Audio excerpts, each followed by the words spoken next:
Salam alaikum.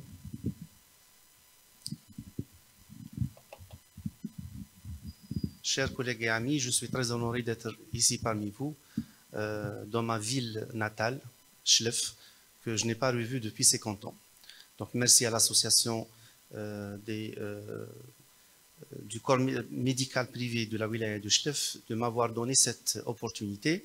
Alors aujourd'hui, je vais essayer de parler des pneumopathies bactériennes aiguës. Donc c'est un thème assez compliqué et complexe parce que en fait, on ne pourra jamais distinguer dans un contexte aigu entre une pneumopathie virale et bactérienne, bien que on peut être orienté. Et pour être orienté, je vais essayer d'être très pratique. Donc, tout d'abord, les pneumopathies bactériennes font partie de la grande famille des infections respiratoires basses. Donc, c'est un cadre nosologique assez particulier et qui incite la collaboration de plusieurs sociétés savantes. Dans ma présentation, je vais essayer de parler des dernières recommandations qui concernent les pneumopathies aiguës communautaires de l'adulte et je vais survoler le guide national des infections respiratoires basses chez l'enfant. Donc, ces infections sont un motif de consultation assez important et à chaque fois, on a des nouvelles recommandations qui apparaissent. Ces recommandations concernent le diagnostic, comment le faire, quels sont les examens pertinents à demander et quel traitement antibiotique prescrire, ainsi quelle est la durée du traitement antibiotique et quelles sont les situations où il faut réellement donner des antibiotiques. Sans oublier que les pneumopathies d'origine virale sont de plus en plus fréquentes, elles sont épidémiques et elles les exposent malheureusement au risque de surinfection. On a des terrains particuliers qui nécessitent également des indications particulières au traitement antibiotique, telles que les exacerbations aiguës d'une bronchopneumopathie chronique obstructive et les pneumopathies d'inhalation chez la personne âgée et les personnes qui sont en soins intensifs. Pour cela, il faut connaître bien sûr les scores de gravité et toutes les comorbidités rattachées à ces infections respiratoires.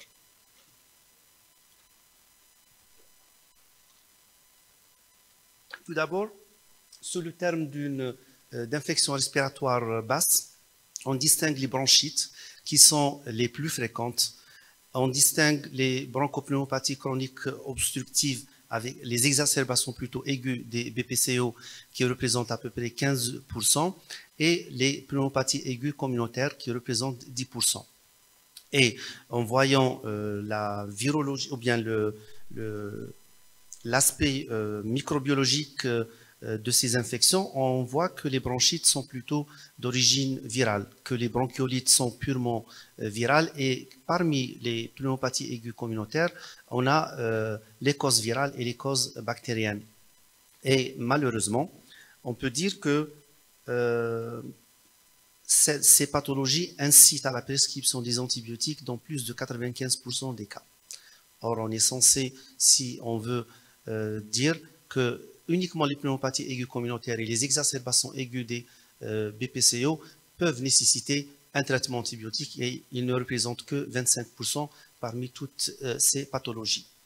Donc, il y a un problème de surprescription de traitement antibiotique. Une pneumopathie aiguë communautaire est définie par une infection d'évolution aiguë acquise en milieu donc en ambulatoire, donc chez soi, ou bien avant les 48 premières heures suivant une admission, ou bien après 14 jours d'une admission à l'hôpital. C'est une atteinte qui peut toucher une partie du parenchyme pulmonaire, comme ça peut toucher tout le parenchyme pulmonaire, et le diagnostic doit être basé sur les données de l'interrogatoire, sur l'examen clinique et la radiographie thoracique. Elles sont potentiellement graves et le pronostic est souvent lié au terrain. C'est un problème de santé publique, tout le monde le sait, bien qu'on ne déclare pas toutes les infections, toutes les pneumopathies aiguës communautaires, il y a un certain nombre de pneumopathies qui sont déclarées, le reste non. Donc on n'a pas un système de notification malheureusement en Algérie. C'est un motif de prescription d'antibiotiques et c'est un motif, la première cause infectieuse d'hospitalisation en réanimation et la première cause de mortalité par pathologie infectieuse. Les causes bactériennes doivent être toujours privilégiées par rapport aux causes virales et du coup, le concept d'antibiothérapie probabiliste est de mise. En 2025, on a un nouveau concept qui concerne la définition d'une pneumonie grave.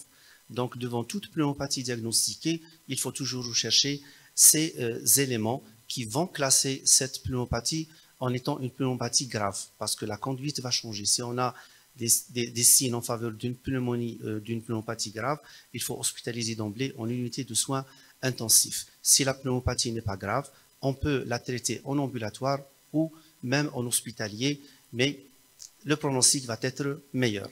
Quels sont ces critères? On a deux critères majeurs et d'autres critères mineurs, et il faut avoir un seul critère majeur pour la classer comme étant une pneumopathie aiguë grave, et au moins 3 critères mineurs pour la classer comme étant une pneumonie grave. Les germes en cause sont représentés par des bactéries, par des virus et par on va dire, des champignons. Alors, les bactéries doivent être toujours priorisées, surtout quand on est devant un tableau aigu. Les virus sont plus fréquents, mais ils peuvent faire le lit d'une surinfection bactérienne. Pour les bactéries, on a essentiellement des coccigrammes positifs, surtout le pneumocoque. On a des bacilles gram négatifs, mais aussi on a des mycoplasmes.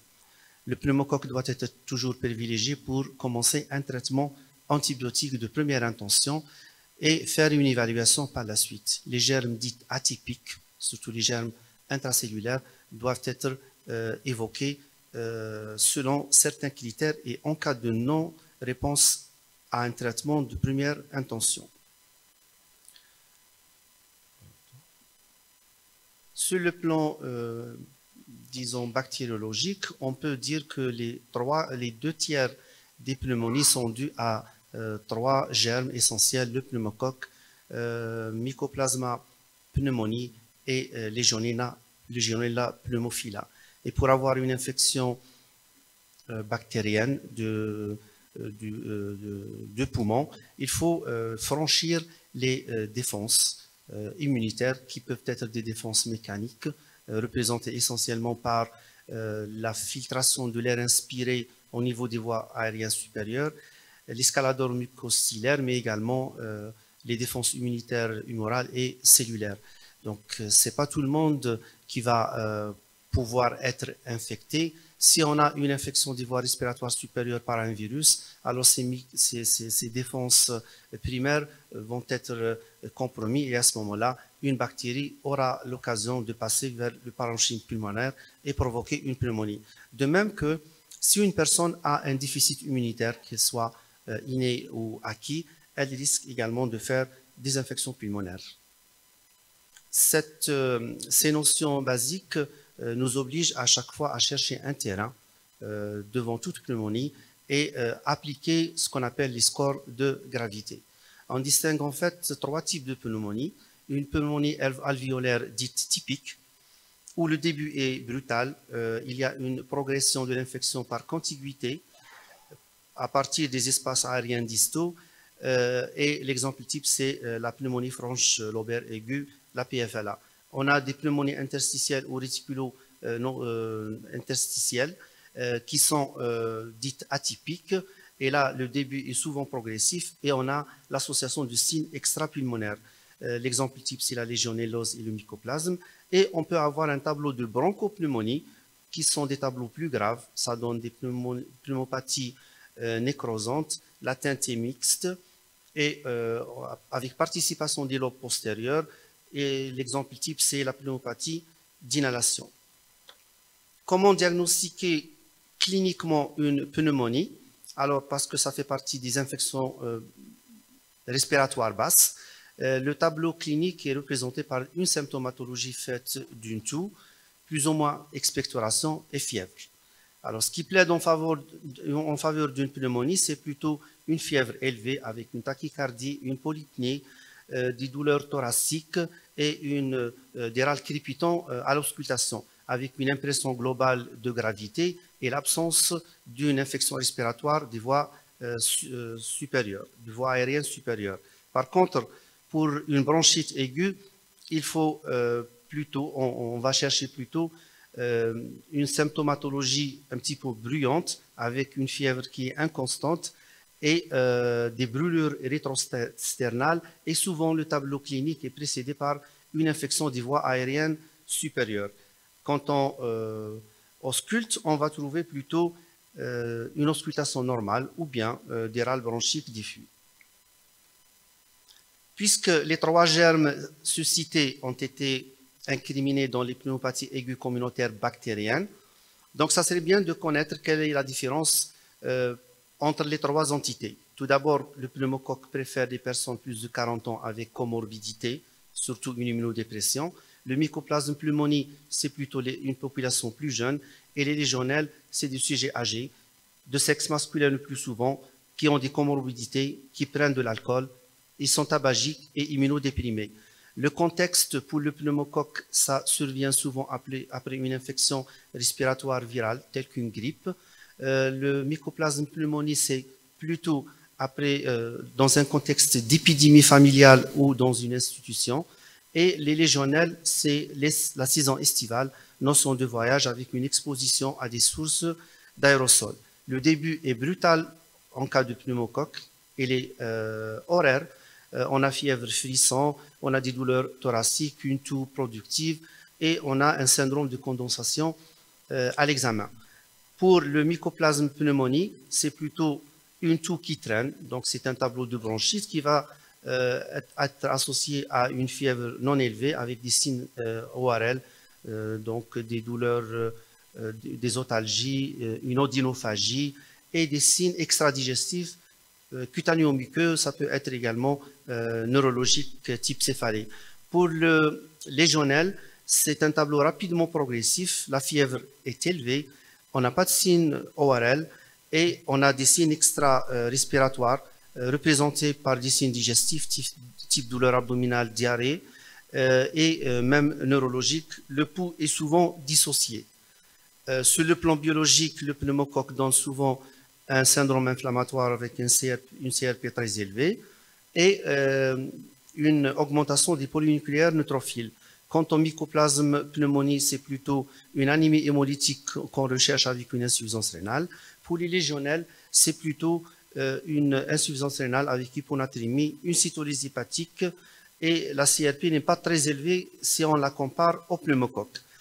Radiologiquement, le pneumocoque donne souvent une opacité alvéolaire systématisée, souvent unilatérale avec réaction pleurale.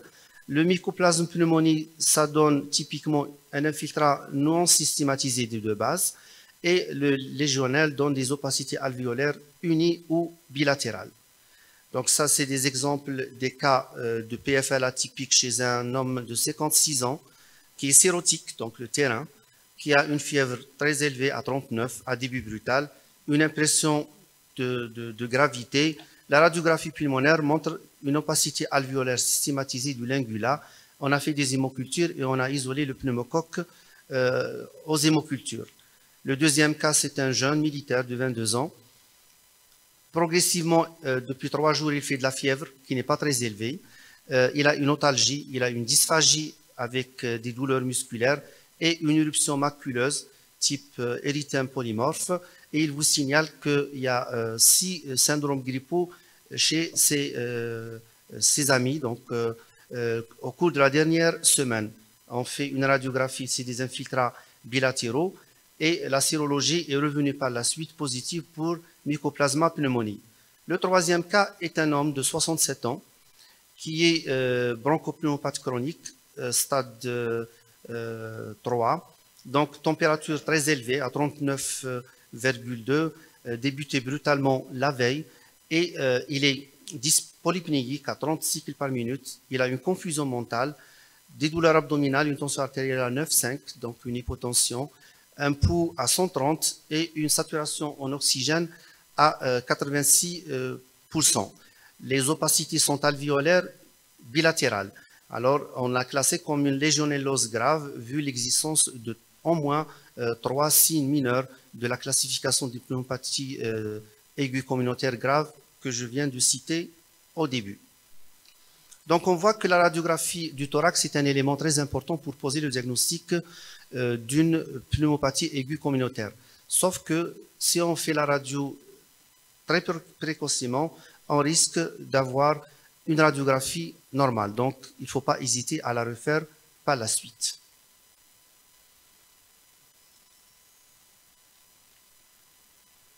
Donc, quels sont les examens à visée diagnostique à demander en cas de pneumonie aiguë communautaire? En 2025, on vous dit que c'est la radiographie pulmonaire, mais on a rajouté l'échographie pleuropulmonaire qui reste un examen plus maniable que la radiographie pulmonaire.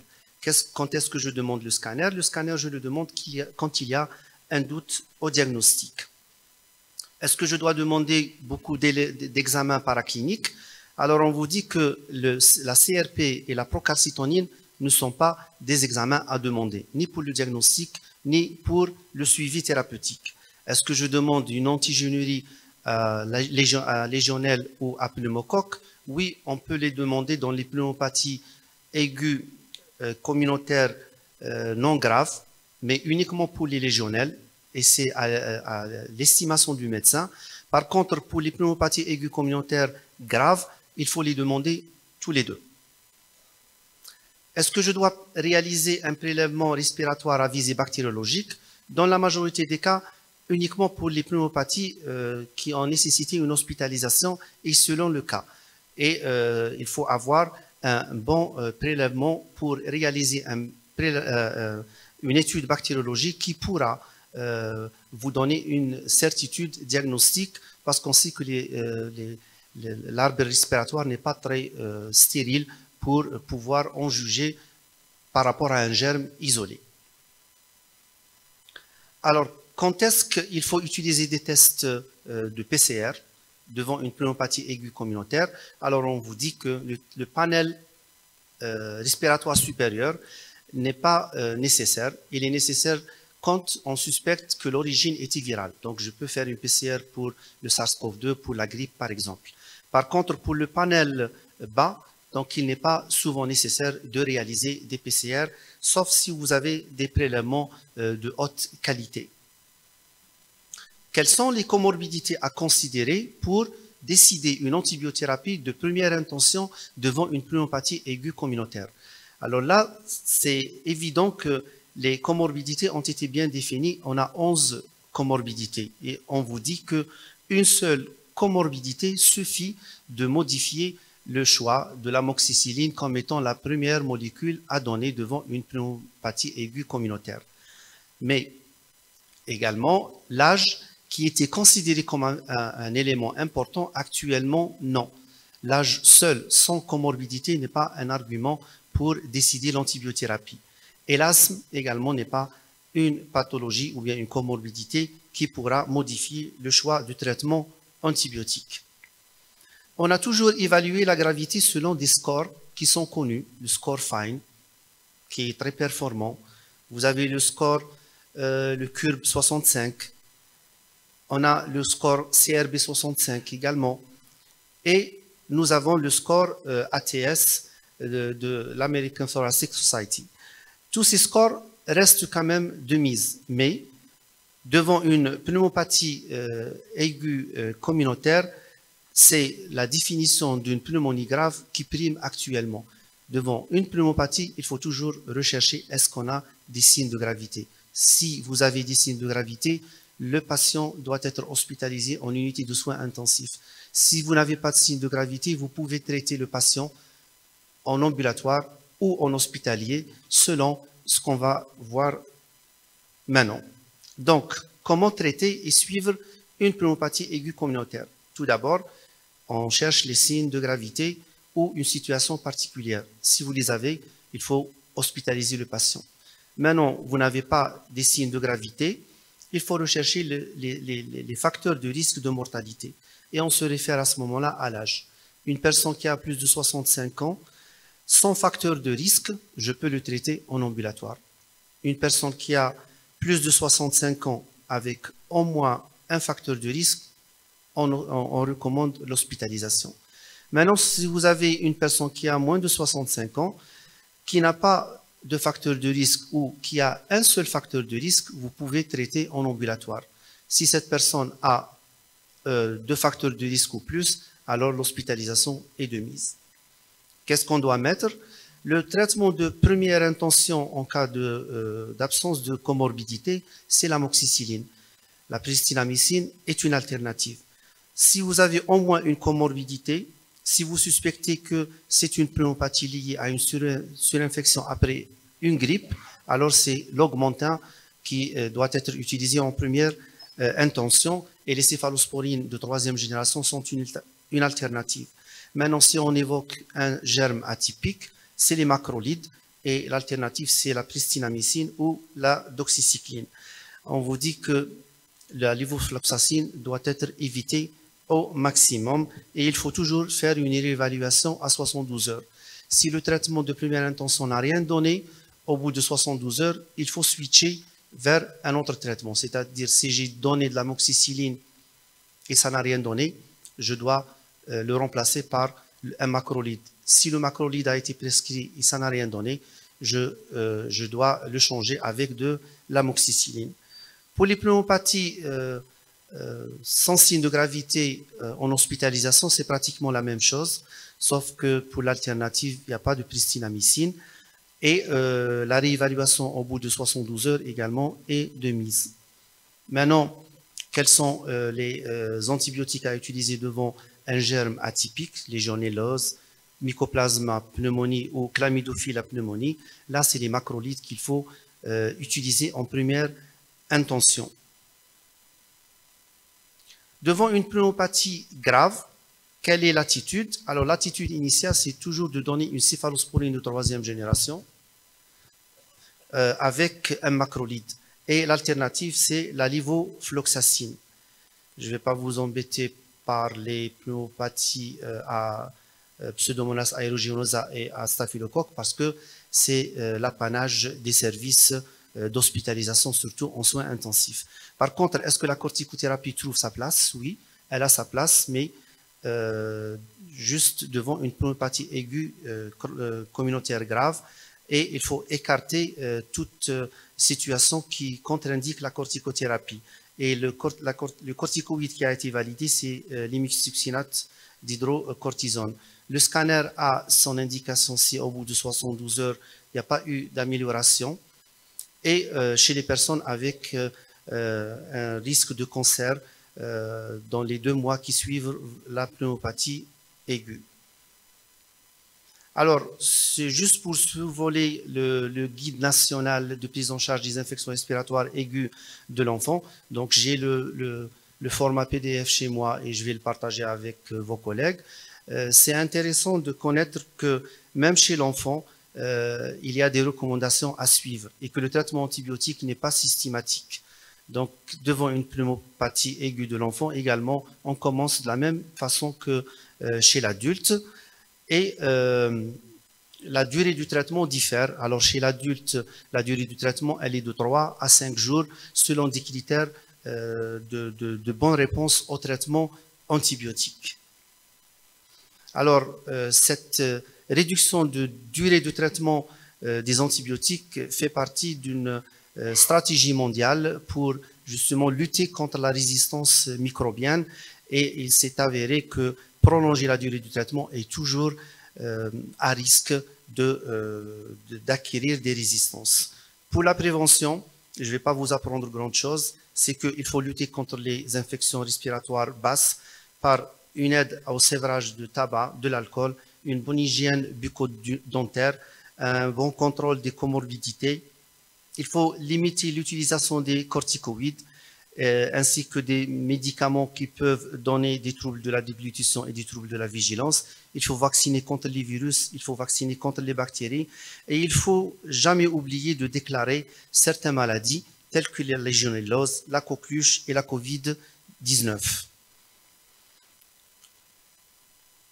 Je vous remercie pour votre attention.